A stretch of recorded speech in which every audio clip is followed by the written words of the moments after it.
Next topic हम start लेते हैं। तो अगर रमजान से पहले हमारी 2 क्लासें रह गई और मैं चाह रहा हूँ कि एक बड़ा टॉपिक जो है वो हम खत्म कर लें। उसके बाद 2 टॉपिक रह जाते हैं छोटे छोटे से। This is the last part of your syllabus. ये जो आखिरी हिस्सा है मैं आपको स्क्रीन पे इसको दिखा देता हूँ। This one, introduction to financial management, concept of present value और NPV, discounted cash flow, payback period, simple discounted IRR, cost of capital, budgeting, debt and equity financing। ये वाला पोर्शन जो है अब हम स्टार्ट लेते हैं। ठीक है, इसको हम नाम देते हैं आमतौर पे capital budgeting. Capital budgeting is a technique used to evaluate long-term decisions about investment. It is also known as investment appraisal। इसको हम इन्वेस्टमेंट अप्रेजल भी कहते हैं, इसको कैपिटल बजटिंग भी कहते हैं। एक ऐसी टेक्निक है जो हम यूज करते हैं लॉन्ग टर्म इन्वेस्टमेंट को इवेल्युएट करने के लिए। इससे पहले जो डिसीजन मेकिंग हमने खत्म की है वो शॉर्ट टर्म डिसीजन मेकिंग थी कि हमें मेक और बाय डिस्कस किया, लिमिटिंग फैक्टर किया वगैरह वगैरह। ये हमारा शॉर्ट टर्म डिसीजन मेकिंग है। Now it's a time to discuss the long term decision making. देखिए, शॉर्ट टर्म और लॉन्ग टर्म में जो बेसिक डिफरेंस है वो हमारा टाइम वैल्यू ऑफ मनी का है। जब आप एक जगह इन्वेस्ट करते हैं और 4 से 5 साल तक आपको वहां से कैश फ्लो जनरेट होता है, तो जब हमें फ्यूचर में कैश फ्लो जनरेट होगा, अगर 1 साल के बाद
लॉस्ट हो गया। तो हम बात कर रहे थे कि all the future cash flow, जितने भी हमारे कैश फ्लोज हैं जो फ्यूचर में होंगे, we have to convert them into real term that is in present value. हमें प्रेजेंट वैल्यू में उसको कन्वर्ट करना है। अब प्रेजेंट वैल्यू में कैसे कन्वर्ट किया जाएगा, तो सबसे पहली चीज जो हम डिस्कस करेंगे यहाँ पर, how to convert future value into present value.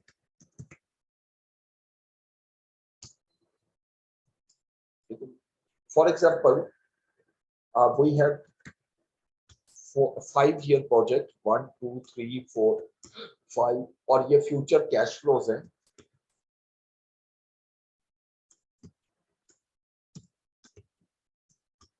पहले साल हमें 50,000 कैश फ्लो मिलता है, दूसरे साल हमें 60,000, तीसरे साल 40,000, फोर्थ ईयर 35,000 और आखिरी साल 55,000। Now we have to convert them into present value। उसके लिए हमें क्वेश्चन के अंदर दिया होगा discount rate. Like discount rate है हमारा पास 10%। तो अब आप प्रेजेंट वैल्यू कैसे निकालेंगे, तो सबसे पहले आपने निकालना है present value factor, present value factor कैसे निकलेगा, ये देखिएगा 1 डिवाइडेड बाय 1.10, 1 डिवाइडेड बाय 1.10, 0.909। अब ये मैं वर्किंग यहाँ शो कर देता हूँ, ये मैंने क्या किया 1 डिवाइडेड बाय 1.10, ठीक है। अब इसके बाद हमने नेक्स्ट फैक्टर निकालना है, रेज टू पावर 2 भी कर सकते हैं, लेकिन मैं आसान तरीका ये बताऊंगा, इसी आंसर को डिवाइड कर दो 1.10 से, यानी हर पिछले आंसर को आप डिवाइड करते जो 1.10 से, 1.10 mean 10% value of money decline कर दी, ठीक है। तो ये 0.826 आएगा, और ये मैंने कैसे कैलकुलेट किया कि जो लास्ट वैल्यू है उसको डिवाइड कर दिया 1.10, ठीक है। इसी तरह तीसरी और चौथी पांचवी सारी वैल्यूज इसी तरह निकालनी है, हर वैल्यू को डिवाइड करते जाओ हर लास्ट वैल्यू को, यानी अब इसको मैंने ये किया कि एक दफा फिर देख लें, डिवाइडेड बाय 1.50, यानी हर लास्ट वैल्यू को लेते जाएंगे और डिवाइड करते जाएंगे 1.10 से। अब ये हमें ये शो क्या कर रहा है कि एक साल के बाद जो 1 रुपी है वो 0.909 के इक्वल होगा, 2 साल के बाद 1 रुपी की वैल्यू 8.26 होगी, 0.826, और 5 साल के बाद 1 रुपी 0.621 के इक्वल होगा, यानी 62 पैसे के इक्वल होगा। अब मैं डिस्काउंटेड कैश फ्लो निकालता हूं, जिसको प्रेजेंट वैल्यू भी कह सकते हैं, इसी को हम प्रेजेंट वैल्यू भी कहते हैं। अब प्रेजेंट वैल्यू कैसे निकालेंगे, इसको मल्टीप्लाई कर देंगे कैश फ्लो को 0.909 से, और ये सारी अमाउंट को हम मल्टीप्लाई करते जाएंगे, 50,000 into 0.909, 60,000 into 0.806, 30,000, 40,000 into 0.751, 35,000 into 0.683 and 55,000 into 0.621। ये सारी वैल्यूज जो है ये मेरी प्रेजेंट वैल्यू है, ठीक है। This is a very simple way, ये हर क्वेश्चन में हमें निकालना पड़ेगा, इसलिए पहले मैंने एक दफा कैलकुलेट किया। अब आएंगे कैपिटल बजटिंग टेक्निक्स या इन्वेस्टमेंट अप्रेजल टेक्निक्स। अब इसमें बेशुमार टेक्निक्स हैं जो हमारे सिलेबस में है, उसको मैं लेके चलता हूं। इसमें सबसे पहली टेक्निक जो है वो हमारी net present value, net present value. What is net present value? Net present value is the difference between present value of cash inflows, यानी जितने कैश आपके पास फ्यूचर में आएगा उसको प्रेजेंट वैल्यू में कन्वर्ट करूंगा, एंड इन्वेस्टमेंट मेड, और जितनी इन्वेस्टमेंट की है उसको उसमें से माइनस कर दूंगा, और जो आंसर आएगा that is net present value. अब इसका डिसीजन रूल क्या है, ये बहुत इंपॉर्टेंट है डिसीजन रूल, कि क्या मुझे इसमें इन्वेस्टमेंट करनी चाहिए या नहीं। तो डिसीजन रूल में अब हमें दो चीजें देखनी है। If the project is independent, अगर प्रोजेक्ट इंडिपेंडेंट है, इंडिपेंडेंट से हम क्या मान लेते हैं कि हमारे पास अगर दो प्रोजेक्ट हैं और दोनों में मैं इन्वेस्टमेंट कर सकता हूँ, यानी मुझे दोनों में, अगर दोनों फेवरेबल है मैं दोनों में इन्वेस्टमेंट करूंगा, उस प्रोजेक्ट को इंडिपेंडेंट कहते हैं। तो याद रखिएगा, only those projects should be accepted for investment whose present value is positive, यानी सिंपल वर्ड्स है कि अगर तो पॉजिटिव एनपीवी आ रही है तो मैं एक्सेप्ट कर लूंगा, नेगेटिव आ रही है तो मैं रिजेक्ट कर लूंगा। ये मेरा पहला डिसीजन है अगर इंडिपेंडेंट हो, ठीक है जी। अब number 2,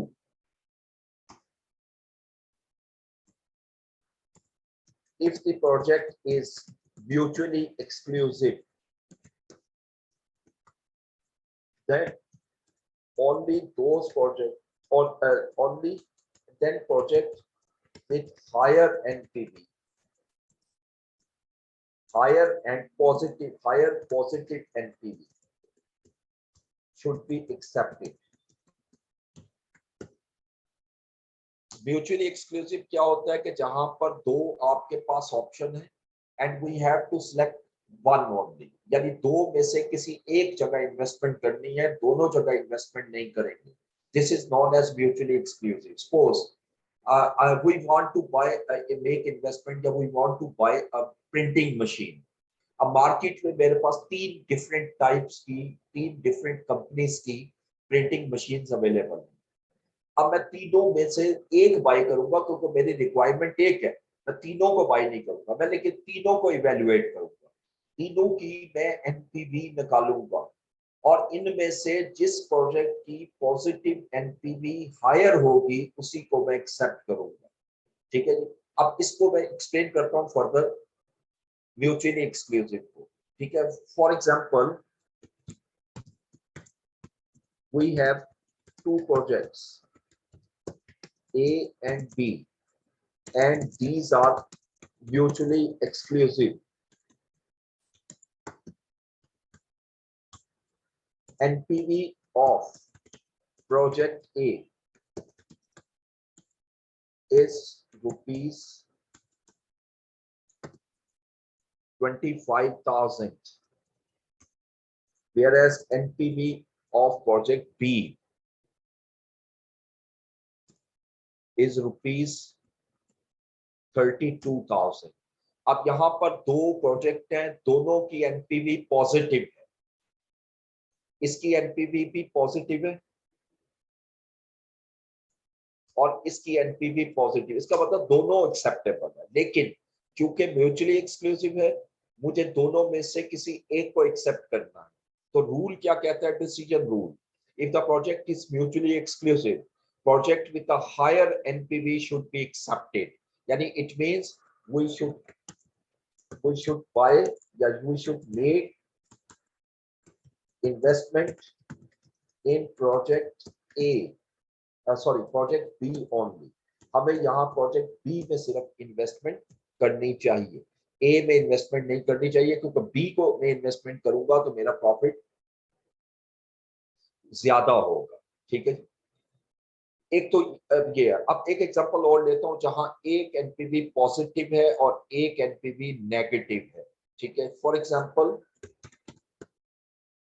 we have two projects and all the two projects are mutually exclusive। NPV of project A is rupees 26,300, whereas NPV of project B is rupees negative 1,500।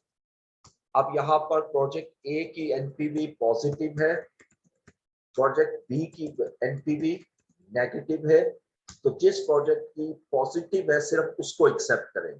ठीक है, यानी यहाँ पर we should make investment in project A, यहाँ पर हम सिर्फ ए में इन्वेस्टमेंट करेंगे।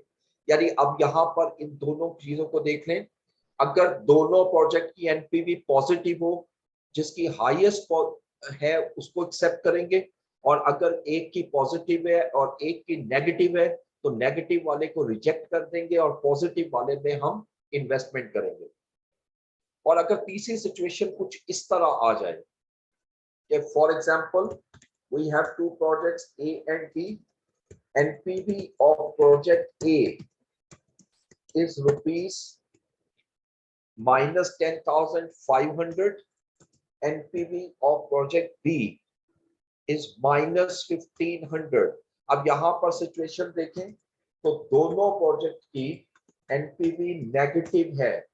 अब जब दोनों की नेगेटिव है तो दोनों में से किसी को एक्सेप्ट नहीं करूंगा, क्योंकि ऊपर वर्डिंग देखिएगा, if the project is mutually exclusive then project with higher NPV should be accepted.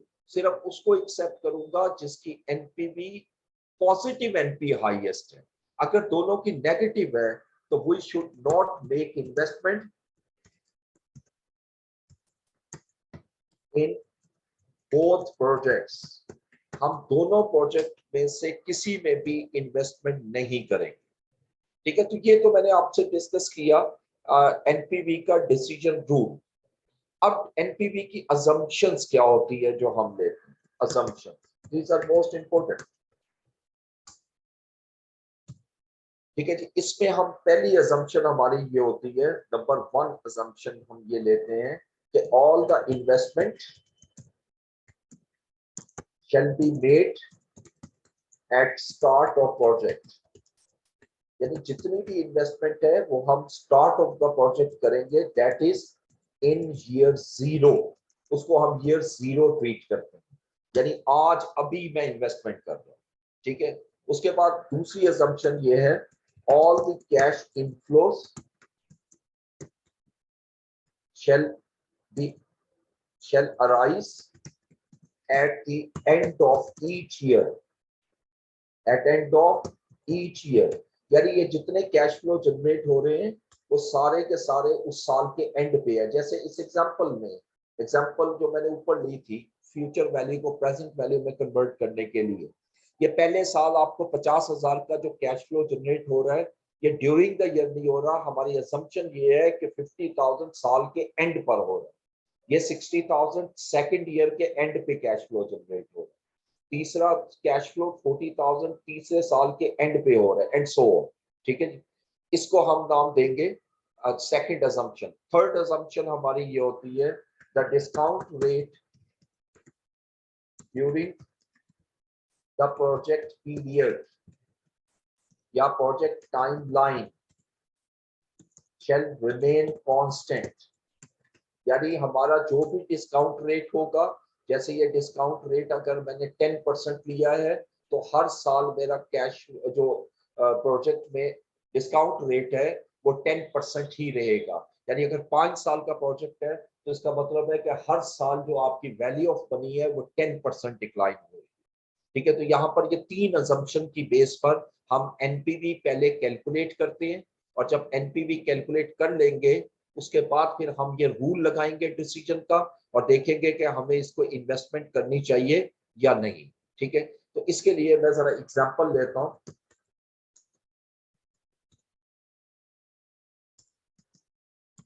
Example one, net present value. ABC company intends to make investment and it has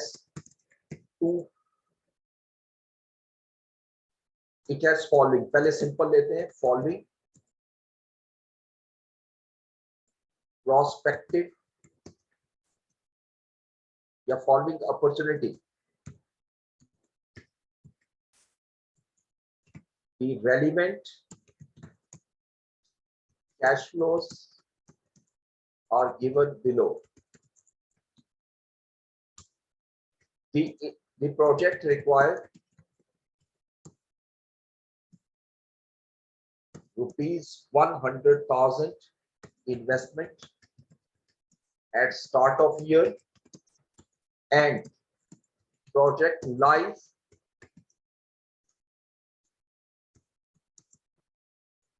shall be expected as 5 years। The future cash inflows are given below।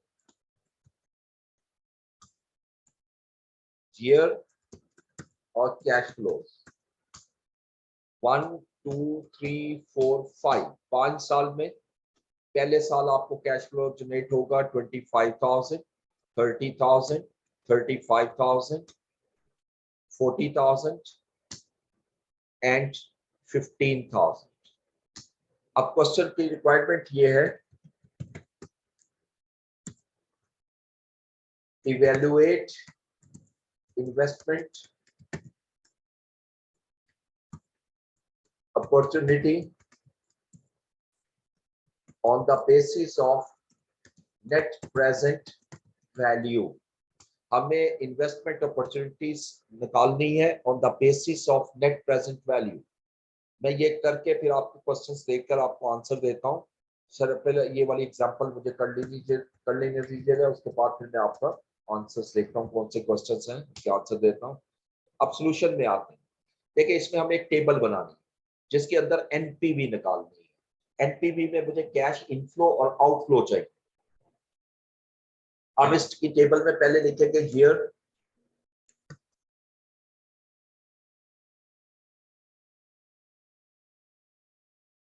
उसके बाद next लिखेंगे cash flows, then present value factor,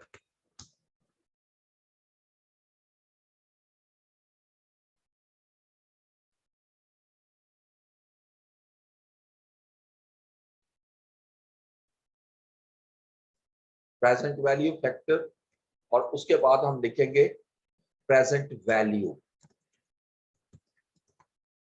इन rupees. ये भी रुपी में है और ये भी रुपीस में। ठीक है, ये चार चीजें मैंने कैलकुलेट करनी है। अब मैं स्टार्ट करूंगा ईयर 0 से। ठीक है, ईयर 0, 1 2 3 4 5, 1 2 3 4 5, ये 5 साल का प्रोजेक्ट है। आप देखें करना क्या, 0 ईयर में आपने इन्वेस्टमेंट लेनी। जैसे हमने अजम्पशन पढ़ी थी कि जितनी भी इन्वेस्टमेंट होगी, लिखा हो या ना लिखा हो, इस क्वेश्चन में तो मैंने लिख दिया at the start of the year, ना भी लिखा हो तो इन्वेस्टमेंट सारी 0 ईयर में। और जब इन्वेस्टमेंट करूंगा तो कैश इनफ्लो नहीं होगा, कैश आउटफ्लो होगा, तो माइनस में लिखूंगा 100,000। ठीक है, और उसके बाद पहले साल जो कैश फ्लो जनरेट हो रहा है दैट इज 25,000। दूसरे साल कैश फ्लो जनरेट हो रहा है, ये सारा जो डेटा में दिया हुआ है वो मैंने लिख लिया। हर साल में कितना कैश फ्लो जनरेट हो रहा है वो मैंने लिख लिया। अब यहाँ पर आपको क्वेश्चन के अंदर डिस्काउंट रेट भी दिया होगा, मैं यहाँ पर लिख देता हूँ।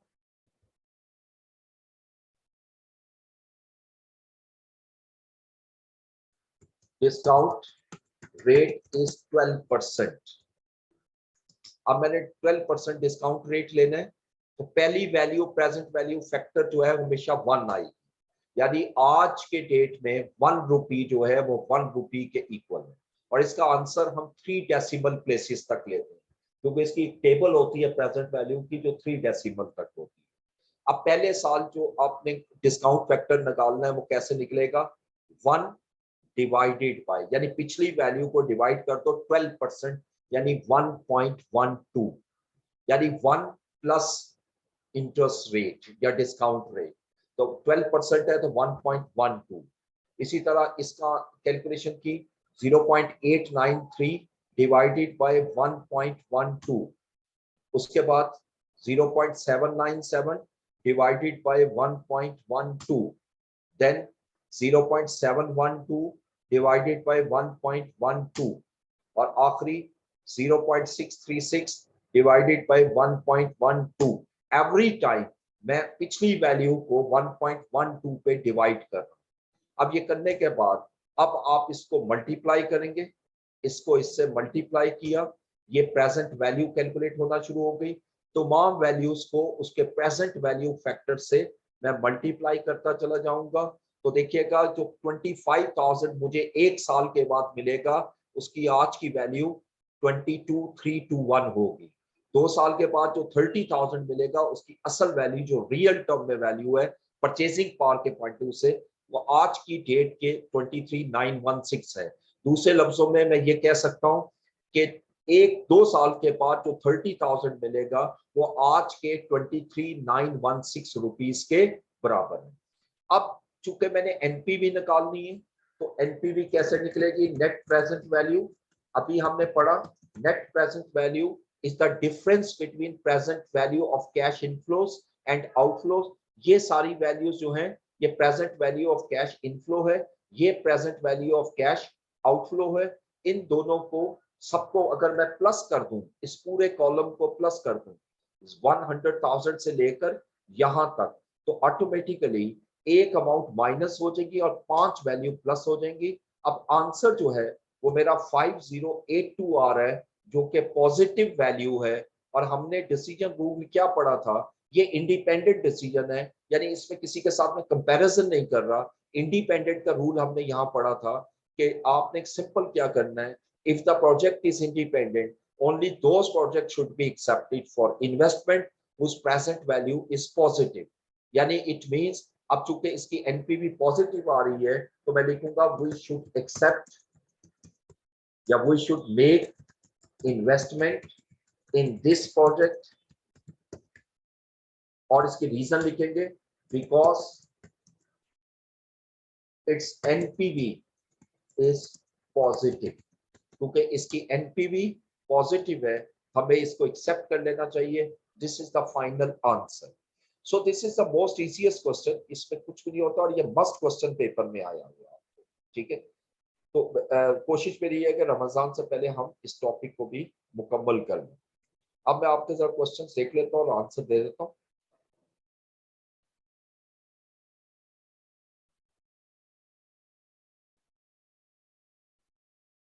अच्छा जी, यहाँ से अब लिखा है कि प्रेजेंट वैल्यू टेबल भी यूज कर सकते हैं. यस, बिल्कुल कर सकते हैं. 909 कैसे आया ये मैं अभी एक्सप्लेन कर देता हूँ आपको.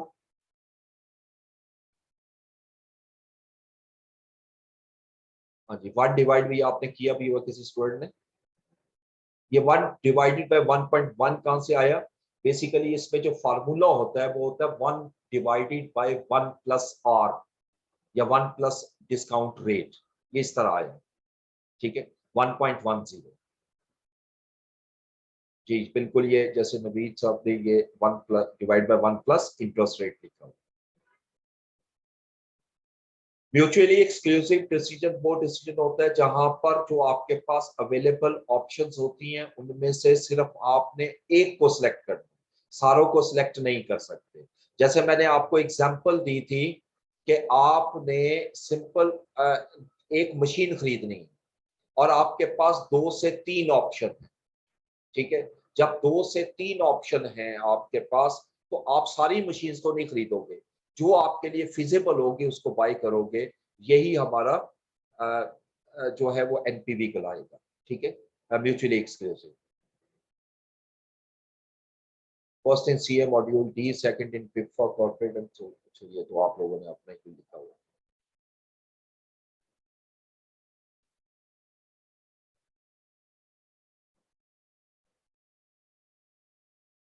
अच्छा.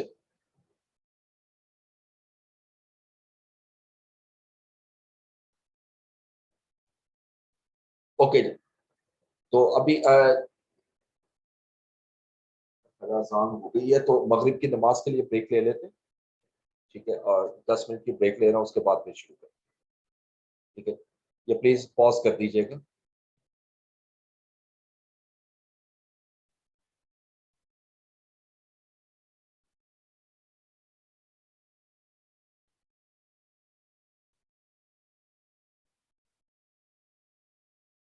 जी क्लास ये जरा पॉज कर दीजिएगा, नमाज की ब्रेक ले.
एनपीवी अभी आपने क्वेश्चन किया, अगर एनपीवी 0 हो तो फिर आप इनडिफरेंट होते हैं। यानी इनडिफरेंट से मतलब है कि now it's up to you whether you will accept और नॉट, ठीक है। लेकिन फिर भी हम एक्सेप्ट कर लेते हैं क्योंकि एनपीवी 0 है, तो इसका मतलब है कि हमारा जो इन्वेस्टमेंट है वो हमें उतना रिटर्न दे रही है जितना हम एक्सपेक्ट कर रहे हैं। Kindly initial investment of annual cash flow at start and end का concept please repeat कर दे। ओके, देखिए बेसिकली होता यह है कि हमारी असम्पशन ये होती है कि ये जैसे 100,000 रुपीज की इन्वेस्टमेंट की है, ये बिल्कुल स्टार्ट ऑफ द प्रोजेक्ट है, जब आपने प्रोजेक्ट स्टार्ट किया। और वैसे भी नॉर्मली इन्वेस्टमेंट होती ही स्टार्ट पे है, ठीक है। और उसके बाद ये जो कैश फ्लो जनरेट हो रहे हैं फ्यूचर ईयर में 25,000, 30,000, 35,000, 40, 15,000, ये हर साल के एंड पर हो, ये हमारी असम्पशन होती है, ठीक है। ड्यूरिंग द ईयर नहीं हो। 5082 जो आंसर आया है वो हमें ये बता रहा है कि हमारा ये नेट कैश फ्लो पॉजिटिव होगा, यानी जो प्रेजेंट वैल्यू में रियल टर्म में कैश फ्लो जनरेट होगा वो पॉजिटिव होगा। देखिए प्रॉफिट और चीज होती है, कैश फ्लो और चीज होती है। हमारी जो मेन चीज है वो कैश फ्लो है, इसलिए हम इसको कैश के पॉइंट ऑफ से डिस्कस करें, ठीक है।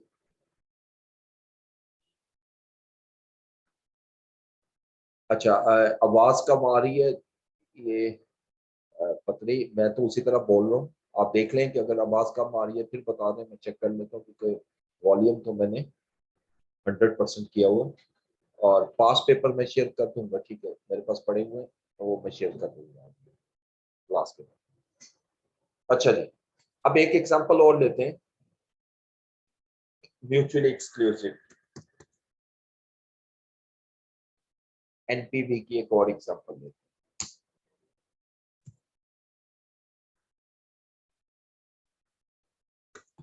Rashid Enterprises intends to buy a machine printing machine, and it has two alternates. The relevant details of each machine are given below.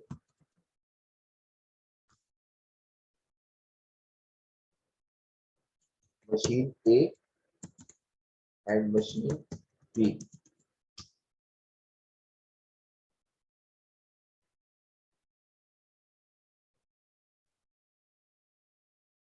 Investment required. Machine A 150,000 and machine B 250,000. Life of project, machine A की life 4 years है और machine B की life 6 years है। Annual cash flows are given below.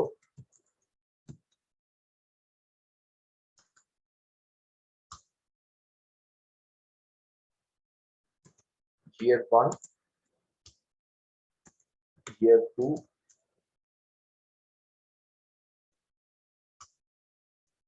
3, 4, 5 and year 6। Machine 1 एक पहले साल cash flow 30,000, दूसरे साल 45,000, third year 48,000 and fourth year 25,000। Project B 25,000, 35,000, 45,000, 20,000,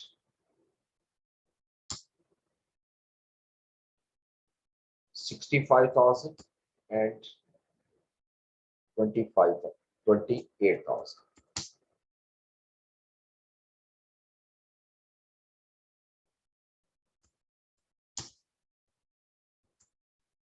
ये मैं डाटा चेंज कर रहा हूँ।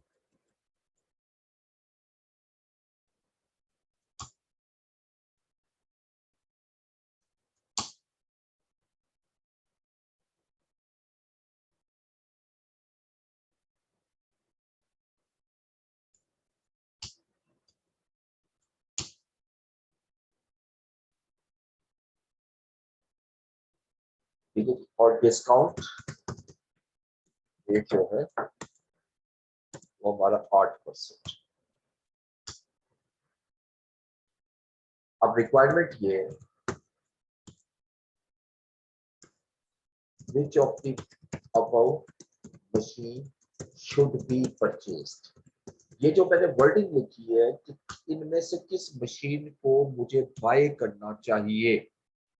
अब ऑब्वियसली क्लियरली बता रहा है कि दोनों मशीन ने खरीदूंगा, और ऊपर लिखा भी हुआ है कि Rashid enterprises intends to buy printing machine. ठीक है, बल्कि इसको और एलेबोरेट कर देता हूँ, one printing machine and it has two alternates, यानी दो अल्टरनेट है, लेकिन मशीन मुझे दोनों नहीं चाहिए, दोनों में से एक मशीन खरीदूंगा।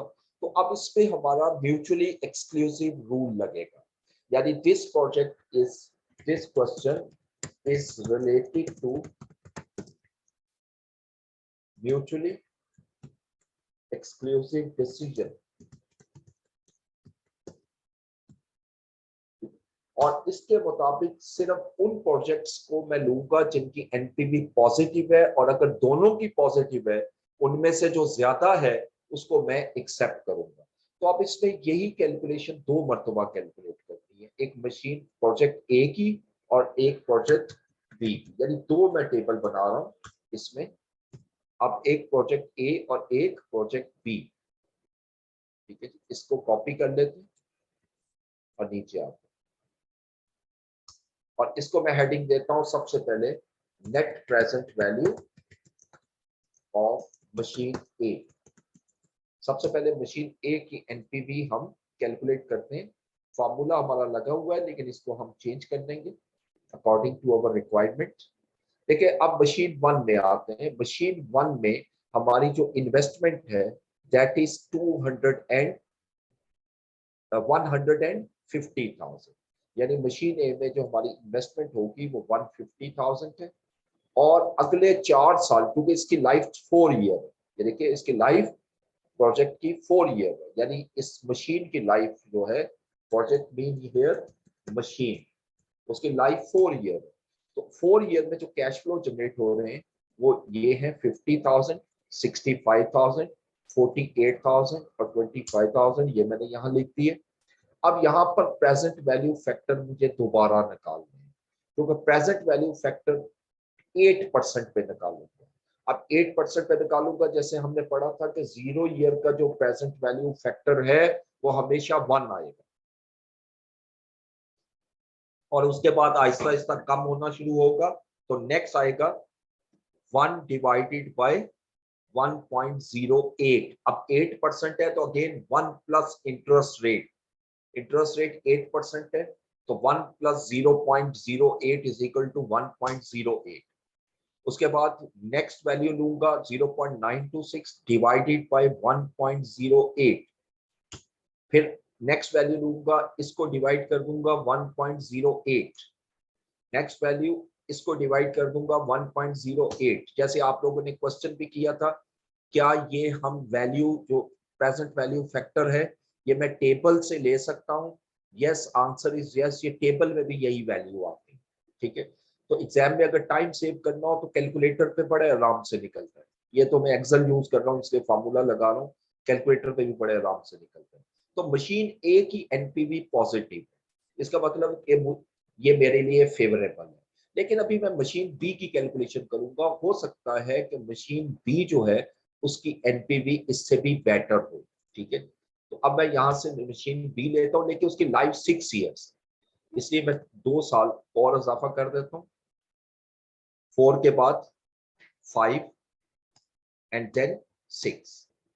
अब इसमें जो सेकंड मशीन है, इसमें जो मेरी इन्वेस्टमेंट है एज पर क्वेश्चन देखिए, इसमें 250,000, दिस यू कैन सी 250,000। ये मशीन बी की कैलकुलेशन कर रहा हूँ, ऊपर हेडिंग में चेंज करूंगा मशीन बी, तो 250,000, और इसका कैश फ्लो जो है वो 6 ईयर्स तक कैलकुलेट होगा, 6 ईयर्स। अब 6 ईयर्स का डाटा हमें ये दिया हुआ है, इस सालों को मैं यहाँ से कॉपी कर लेता हूँ, 55, 65, 45, 50, 65 और 28, इन सबको यहां से कॉपी किया अब यहां से प्रेजेंट वैल्यू फैक्टर पहले 4 ईयर का निकला हुआ था, अब 2 आगे लेके जाऊंगा, इसको डिवाइड करेंगे 1.08 पर, उसके बाद इसको भी डिवाइड करूंगा 1.08 पर।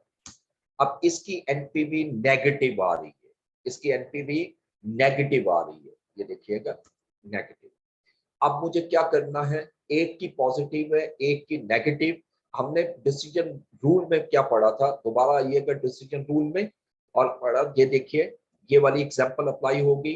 If for example if we have two projects और एक की पॉजिटिव आ रही है और एक की नेगेटिव, तो we should make investment in project A, यानी जिसकी एनपीवी पॉजिटिव है।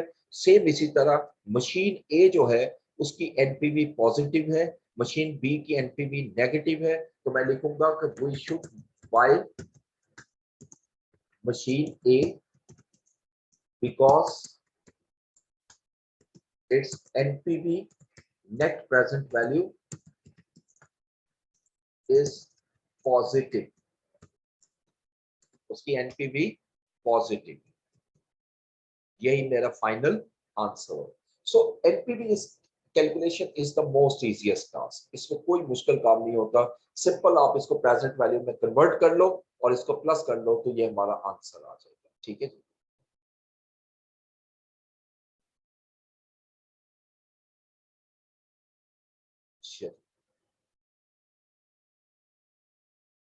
प्रेजेंट वैल्यू फैक्टर 1, 1 का मतलब एक्चुअली प्रेजेंट वैल्यू फैक्टर ये शो करता है कि 1 रुपी आज का फ्यूचर के कितने रुपी के इक्वल होगा। अगर मैं आज इन्वेस्टमेंट कर रहा हूं तो आज का 1 रुपी 1 रुपी के इक्वल है, लेकिन फ्यूचर में मुझे 1 रुपी जब मिलेगा तो उसकी वर्थ 1 रुपी नहीं होगी। इस वजह से प्रेजेंट वैल्यू फैक्टर 1 का मतलब ये हुआ कि आज की डेट में 1 रुपी 1 के equal. Why are we dividing by 1.08, क्योंकि डिस्काउंट रेट जो है वो 8% है।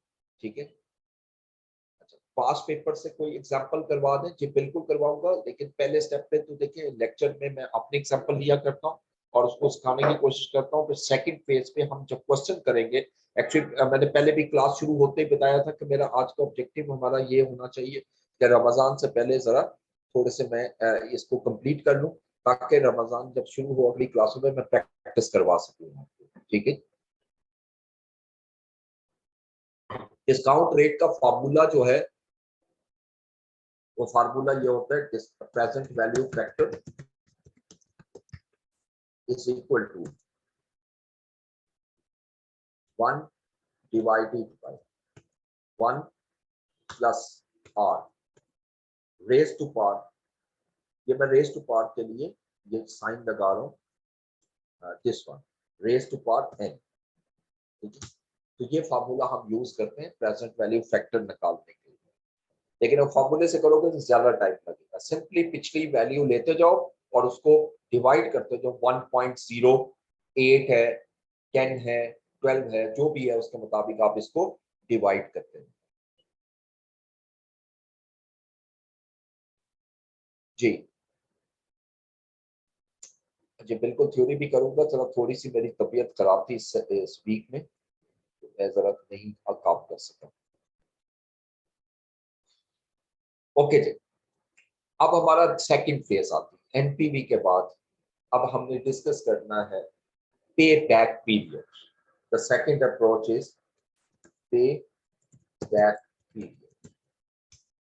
व्हाट इज पे बैक पीरियड? ये दो होते हैं, एक सिंपल और एक डिस्काउंट। पहले मैं डिस्कस करूंगा सिंपल पे back period.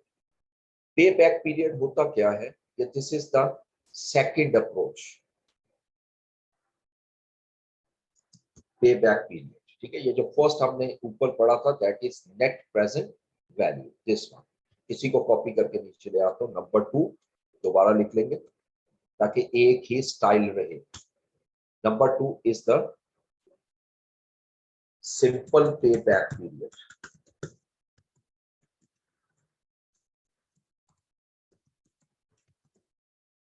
What is payback period?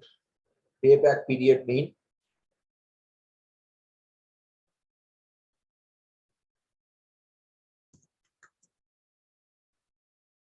how much period is required to pay back original investment, यानी हमने जितनी इन्वेस्टमेंट की है उस इन्वेस्टमेंट को वापस लेने के लिए, पे बैक करने के लिए हमें कितने साल लगेंगे। ठीक है, तो अब यहां पर डिसीजन रूल की तरफ आता हूं। Decision rule,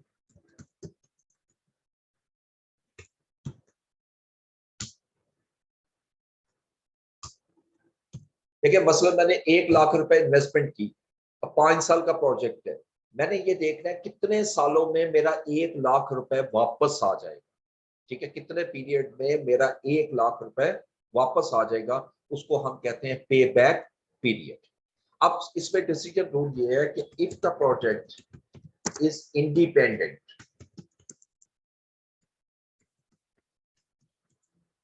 then payback period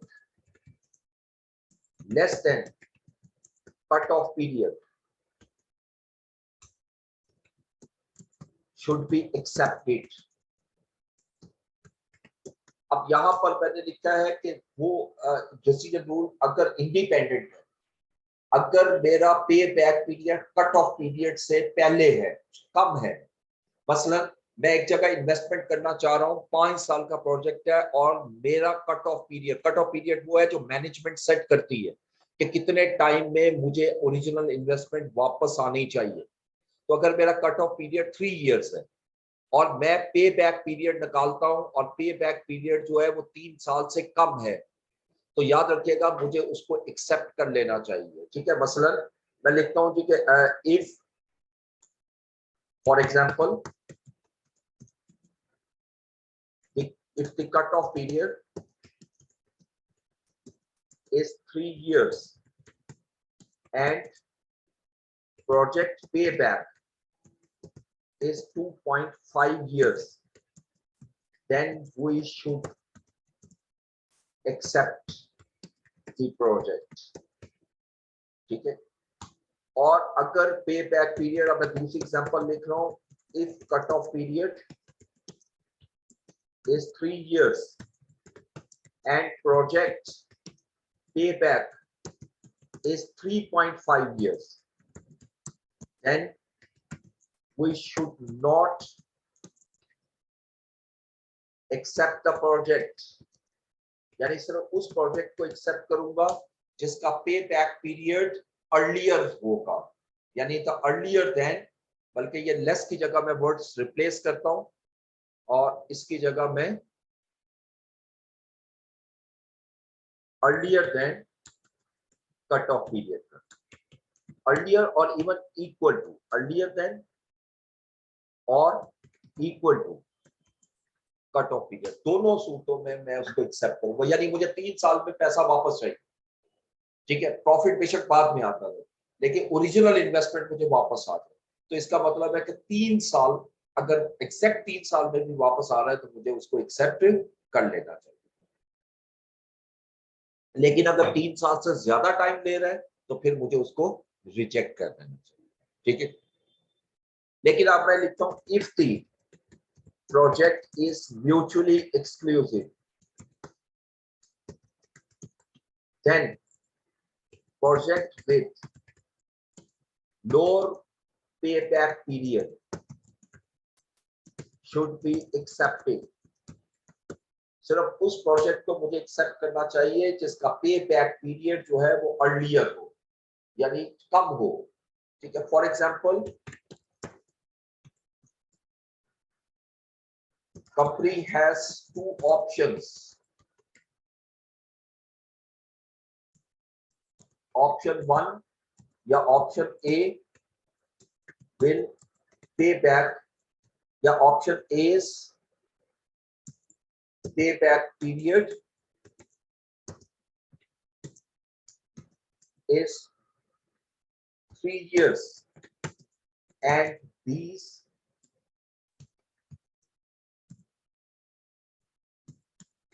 payback period is 3.25 years।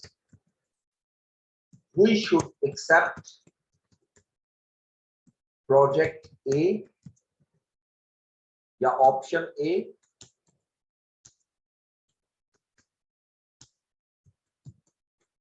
Because its payback period is shorter, क्योंकि इसका पे बैक पीरियड जो है वो शॉर्टर है, इसलिए मुझे उसको एक्सेप्ट कर लेना चाहिए। It's a very simple rule and calculation of pay back is also very simple. ठीक है, तो मैं एग्जांपल देता हूं।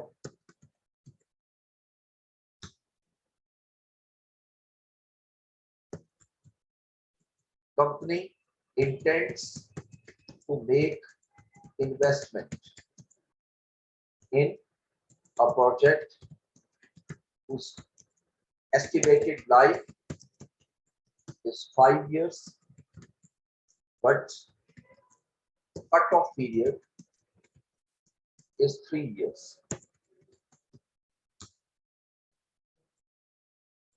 Project required investment of rupees 100,000 and future cash inflows are given below.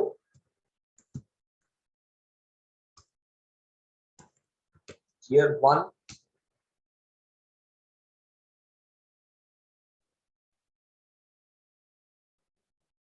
year 5, पहले साल हमें कैश फ्लो जनरेट होगा 30,000, दूसरे साल 45,000, तीसरे साल 25,000,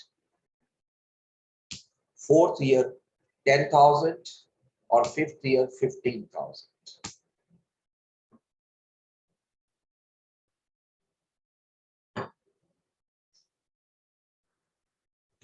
रिक्वायरमेंट ये है, should the company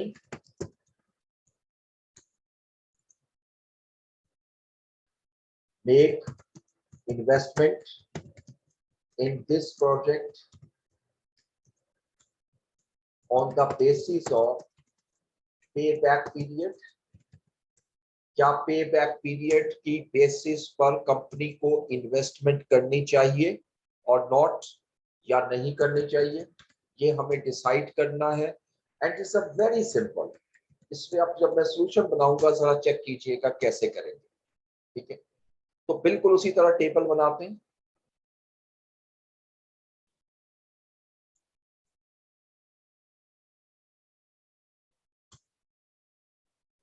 ये 5 साल का प्रोजेक्ट है। इसमें जो पहला कॉलम होता है उसी तरह ईयर्स आएगा, दूसरा कैश फ्लो, तीसरा मैं लूंगा accumulated cash flow.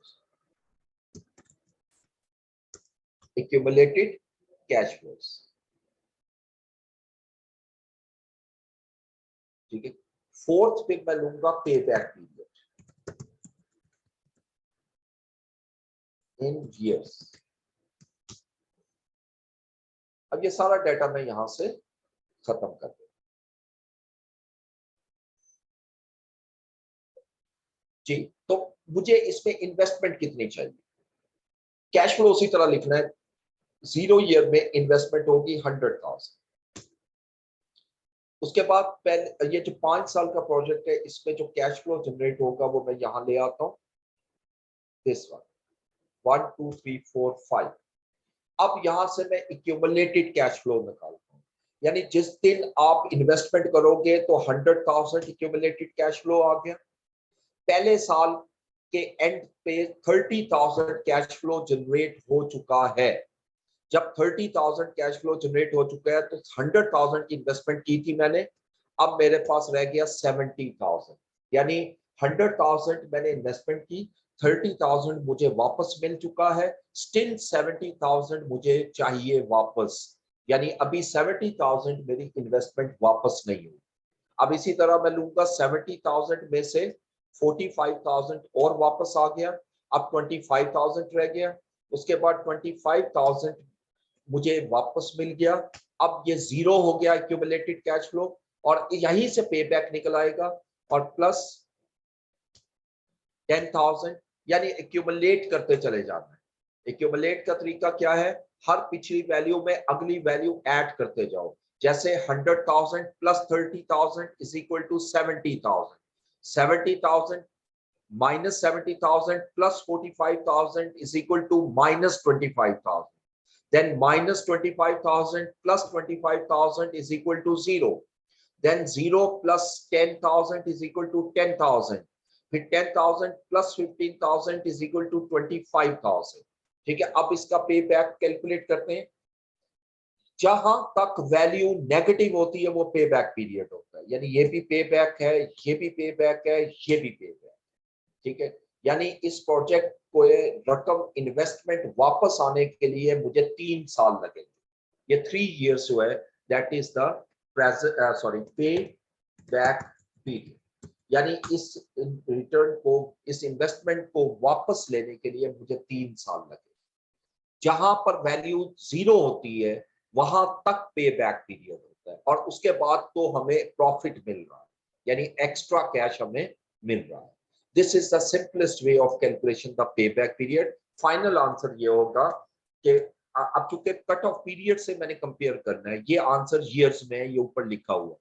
Cut off period question के अंदर मैंने लिया 3 years, so, और जबकि पे बैक पीरियड भी 3 years है, तो हम लिखेंगे we should accept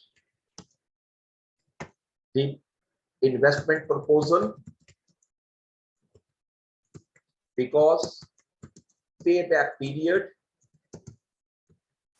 is equal to cut off period, क्योंकि ये कट ऑफ पीरियड के इक्वल है। याद रखिएगा, एक मैं फिर बोल रहा हूं, या कट ऑफ पीरियड से कम होना चाहिए या कट ऑफ पीरियड से इक्वल होना चाहिए, लेकिन अगर कट ऑफ पीरियड से ज्यादा होगा तो हमें इसको एक्सेप्ट नहीं करना चाहिए।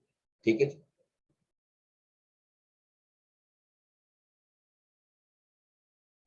देखिए, ये कैश फ्लोज जो है इन रियल लाइफ हमें एस्टिमेट लगाना होता है, बजट होता है, ये एक्चुअल वैल्यू कभी भी नहीं होती कैश फ्लो। ठीक है, क्योंकि हमें डिसीजन आज लेना है इन्वेस्टमेंट से पहले। ठीक है, उसमें पूरी एक टेक्निक होती है जिसमें रिस्क एंड अनसर्टेनिटीज को हम अकाउंट फॉर करते हुए कैलकुलेट करते हैं।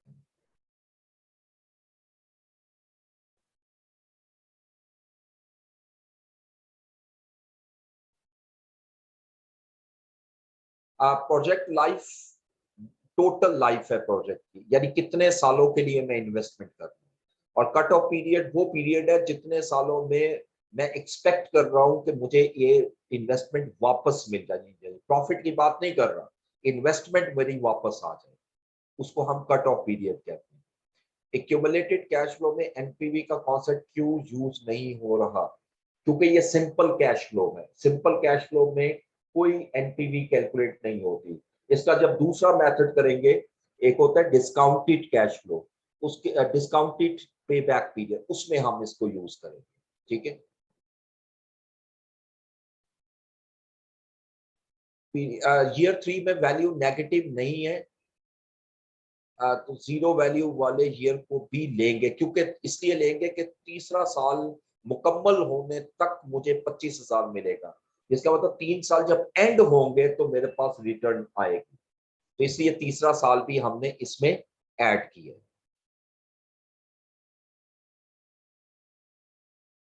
ये जो एग्जांपल मैं कर रहा हूँ ये इंडिपेंडेंट की ही है, ये एग्जांपल जो मैंने की है ये इंडिपेंडेंट की है।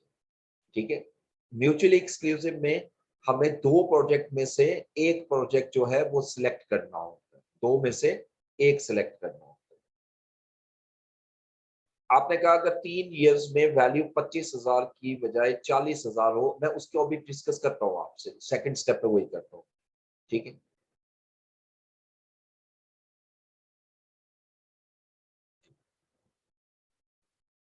अच्छा जी, अब आइएगा नेक्स्ट।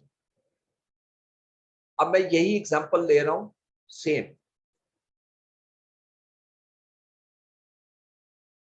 सेम एग्जांपल ले रहा हूं, लेकिन जैसे अभी आपने क्वेश्चन किया और मैं थर्ड ईयर में इसको 40,000 कर दिया, बस इतनी सी चेंज की। अब देखिएगा पे बैक कैसे निकालते, सेम वही चीज है।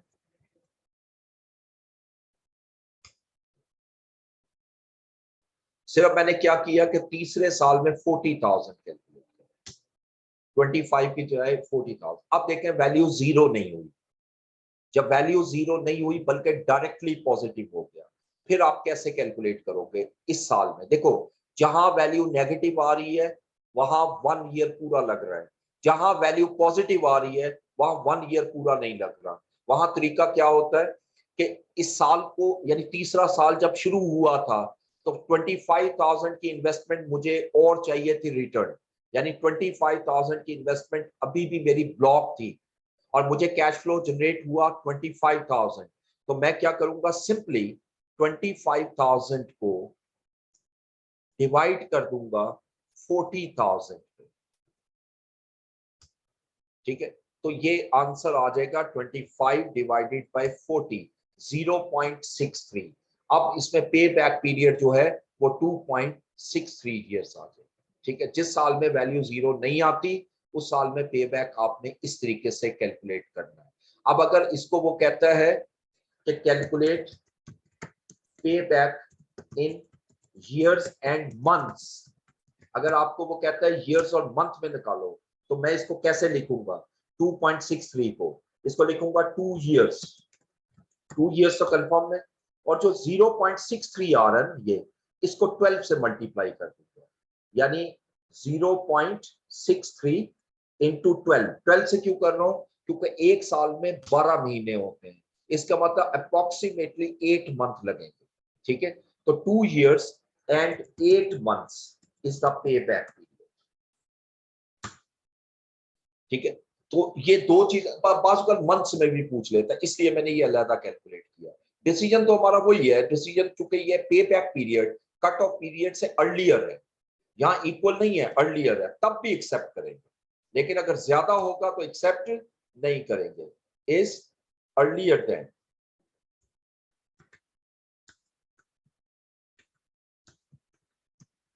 Cut off period. ठीक है, we should accept the investment proposal because pay back period is earlier than cut off period.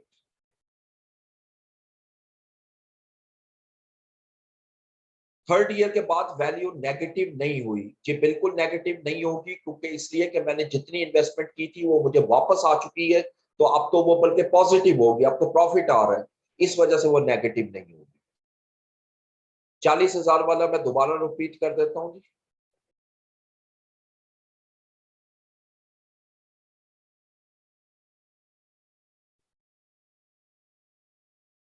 Okay, 40,000 वाला देखें, अगर मैं 40,000 लेता हूं इस साल में, तो जब साल शुरू हुआ था तो 25,000 था, ये तो एक्यूमुलेटेड, मैंने आपको मेथड समझाया है, हर पिछली वैल्यू में अगली वैल्यू प्लस करते जाओ। ये वैल्यू 25,000 है और इससे नेक्स्ट वैल्यू 40,000 प्लस में है, ये -25 है, ये +45,000 है। इसको जब प्लस करूंगा तो 15,000 आएगा।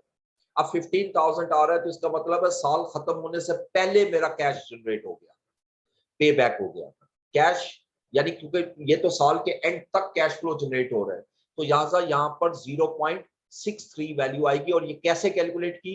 जितनी मुझे साल के शुरू में इन्वेस्टमेंट चाहिए थी, वापस लेनी थी, उसको एक्चुअल कैश फ्लो जो आप एक्सपेक्टेड कैश फ्लो पे डिवाइड कर दोगे, यानी 25,000 ये वाली वैल्यू, इग्नोरिंग द साइन, साइन को इग्नोर करते हुए इसको डिवाइड कर दूंगा 40,000 पर, तो आंसर 0.63 आ जाएगा। तो 2.63 is the pay back period. और अगर मैंने मंथ्स में कैलकुलेट करना है, मंथ्स भी बताने हैं साथ, तो 2 ईयर्स, ये 2 ईयर्स, और इसको मंथ में कन्वर्ट करने के लिए 0.63 को 12 से मल्टीप्लाई कर दें, और जो क्लोजेस्ट मंथ आएगा वो आपका आंसर होगा 2 ईयर्स और 8 मंथ। ठीक है, अब अगली एग्जांपल लेता हूं म्यूचुअली एक्सक्लूसिव की।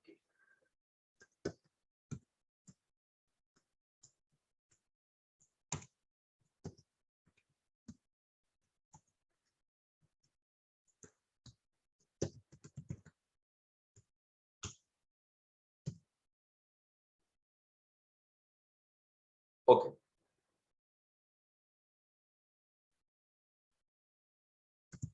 Khan brothers intends to make investment in one of the following two projects. One of the two following projects, आपने दोनों में इन्वेस्टमेंट नहीं करनी, दोनों में से किसी एक में इन्वेस्टमेंट करनी, ठीक है जी। Both projects required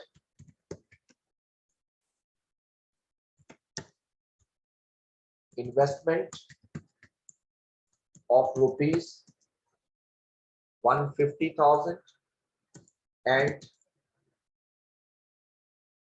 both projects life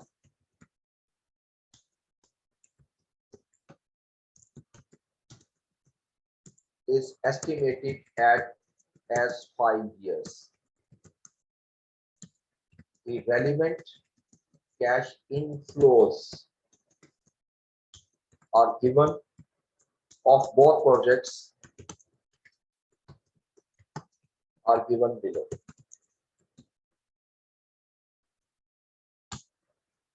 अब यहाँ पे आ जाएगा project A and project B. Year 1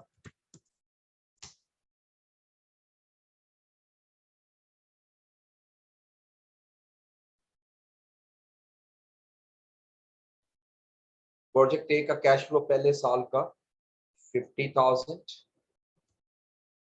दूसरे साल का 48,000, थर्ड ईयर का 65,000, फोर्थ ईयर का 25,000 और 15,000। प्रोजेक्ट बी का पहले साल का 15,000, दूसरे साल का 89,000, तीसरे साल का 72,000, फोर्थ ईयर का 25,000 और फिफ्थ ईयर का 10,000, ठीक है। अच्छा, अब यहां पर रिक्वायरमेंट सिंपल ये है, which of the above projects should be accepted on the basis of payback period and why? इनमें से किसको मुझे किस प्रोजेक्ट को एक्सेप्ट करना चाहिए on the basis of payback period. अब चूंकि ये एग्जांपल जो है, this example is related to mutually exclusive situation, तो यहाँ पर हमें दोनों में से किसी एक को एक्सेप्ट करना है, मैं दोनों को एक्सेप्ट नहीं करूंगा। तो यही कैलकुलेशन जो हमने की है इसी को हम फॉलो करते हैं, दिस वन। लेकिन दो मशीन्स हैं, दोनों को अलग अलग, यानी दो प्रोजेक्ट्स हैं, दोनों को सेपरेट लूंगा। तो सबसे पहले मैं लेता हूं प्रोजेक्ट ए, इसकी कैलकुलेशन करते हैं जी। तो दोनों में इन्वेस्टमेंट 150 है। अभी प्रोजेक्ट ए की कैलकुलेशन करूं तो मुझे इन्वेस्टमेंट है मेरी 150,000। पहले साल जो कैश फ्लो जनरेट होगा ये सारा दिया हुआ है 50,000, 48,000, 65, 25, 15, ये 5 का 5 में यहां ले आया। अब एक्यूमुलेटेड कैश फ्लो एक दफा फिर मैं रिपीट कर रहा हूं, बोलता हूं, जरा देखते जाइएगा। इसको खत्म करते हैं बेशक।